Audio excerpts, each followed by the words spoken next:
Bem-vindos ao canal Fator 3D. A terra quente sob a sola dos pés rachados nunca havia sido tão estranha. Não era a terra do Senhor, nem a terra do quilombo. Era o chão de ninguém. E foi ali, na vastidão vazia desse ninguém, que a verdadeira história da libertação começou a ser escrita. Não com a tinta dourada da princesa, mas com a poeira e o abandono. A memória da senzala, por mais cruel que fosse, era uma memória de estrutura. Havia trabalho forçado, sim, mas havia também a comida racionada que mantinha o corpo em pé. Havia a dor, mas havia também a comunidade apertada. O que aconteceu depois, porém, foi a dissolução de tudo. Por mais de 3 séculos, o Brasil tinha sido uma máquina movida à carne humana. Açúcar, ouro, café. Cada grão, cada pepita, tinha o peso do chicote e o cheiro do suor coagulado. Os senhores de engenho não eram apenas ricos, eles eram o próprio sistema. E esse sistema não desabou por um surto de bondade cristã. Ele foi derrubado porque o mundo parou de girar à sua volta da mesma forma. Você tem que entender que a pressão não veio de dentro, inicialmente. Veio do mar. Navios ingleses movidos a carvão e interesse industrial patrulhavam a costa. A Inglaterra não estava preocupada com a alma do negro, mas com a expansão do seu mercado. Mão de obra escrava barata tornava o café brasileiro competitivo demais. Eles queriam consumidores livres que pudessem comprar suas manufaturas. Eles pressionaram, ameaçaram e o Brasil, cambaleante e viciado no lucro da escravidão, resistiu até o último sopro. Assinou tratados que nunca cumpriu, prometeu fiscalizar e continuou traficando pessoas ilegalmente como se o Atlântico fosse apenas um rio de sombras. Mas a resistência mais visceral, a que realmente fez tremer as fundações das fazendas, vinha de dentro, da força silenciosa dos escravizados. Eles nunca aceitaram a sua condição como natural. A história oficial fala de Zumbi dos Palmares como um ponto isolado. Mas ele foi a chama mais alta de uma floresta inteira em chamas. Milhares de quilombos, fugas diárias, sabotagens nos canaviais, o veneno sutil na comida do feitor. A cada dia, o custo de manter a escravidão aumentava.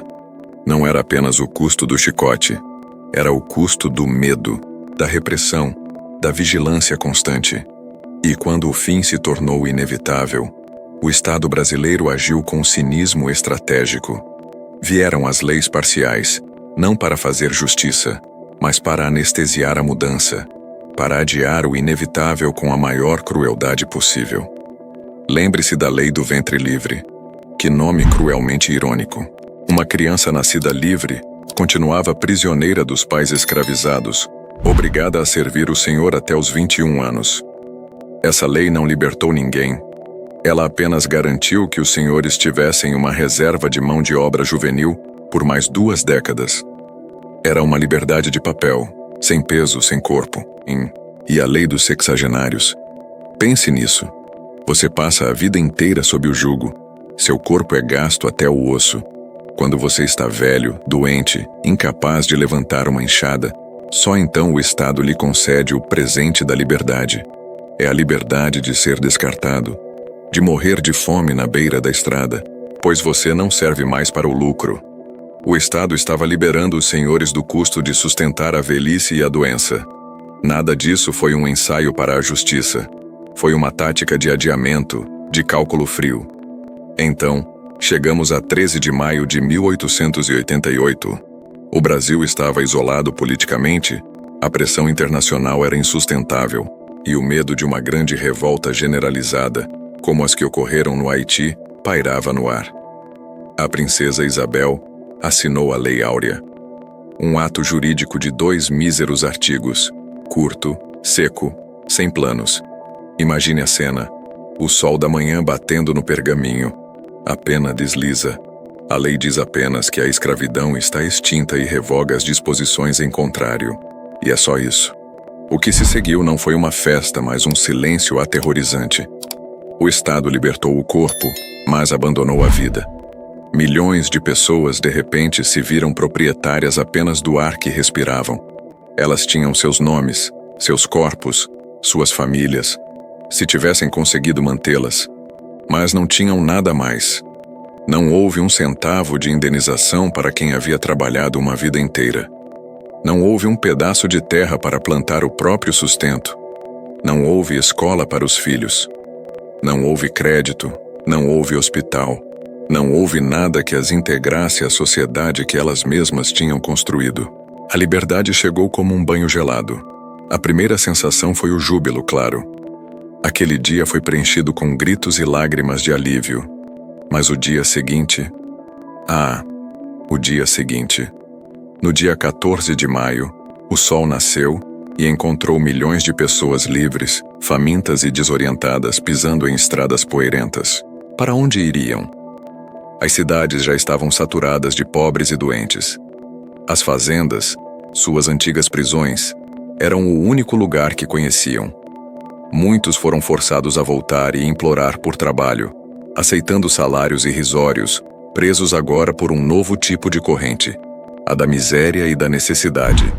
Enquanto isso, os ex-senhores que haviam ficado ricos com o sangue alheio não ficaram desamparados. Eles receberam o apoio do Estado. O governo não lhes deu dinheiro diretamente pela perda dos escravizados, mas usou uma tática ainda mais perversa. Favoreceu massivamente a imigração europeia. O ex-escravizado era visto como um problema, um símbolo do passado. O imigrante europeu era visto como o futuro, a civilização. O governo gastou fortunas subsidiando a vinda de italianos e alemães, oferecendo-lhes terras, passagens e crédito. Esses imigrantes foram colocados para trabalhar nas mesmas fazendas que os libertos tinham acabado de abandonar. Eram pagos, tinham acesso a políticas de colonização e, o mais importante, eram brancos, encaixando-se no projeto de embranquecimento da nação. O liberto, por sua vez, foi empurrado para as periferias, para os morros, para os cortiços insalubres. Sem acesso à terra, sem capital, sem educação, o único caminho era o da marginalização. A pobreza estrutural que vemos hoje não é um acidente histórico. É a consequência direta e calculada desse abandono pós-abolição. O Brasil não integrou o negro à sociedade. Ele o isolou. Ele o confinou. O racismo que existia como justificativa para o cativeiro se transformou em racismo estrutural para justificar a desigualdade. O negro era pobre porque era preguiçoso ou incapaz. Essa era a nova narrativa conveniente. Ninguém mencionava que o Estado havia roubado 4 séculos de trabalho e depois, no momento crucial, recusando-se a fornecer as ferramentas mínimas para a sobrevivência. Imagine a dor de um homem como João, que passou a vida sonhando em ter um pedaço de terra para plantar mandioca para seus filhos. Ele olha para o horizonte, livre, mas o horizonte está bloqueado por cercas. As terras não são dele. O crédito não é dele. A única coisa que ele possui é a sua fome. E ele assiste impotente a um navio desembarcar dezenas de famílias italianas que recebem exatamente o que ele nunca recebeu. Uma chance digna. Essa é a verdade nua e crua. A abolição não foi um final feliz com fogos de artifício. Foi o começo de outra forma de exclusão. Mais sutil, mais difícil de combater, porque ela se vestiu com a falsa capa da liberdade. Quando alguém disser que a escravidão acabou e pronto, lembre-se do dia 14 de maio de 1888.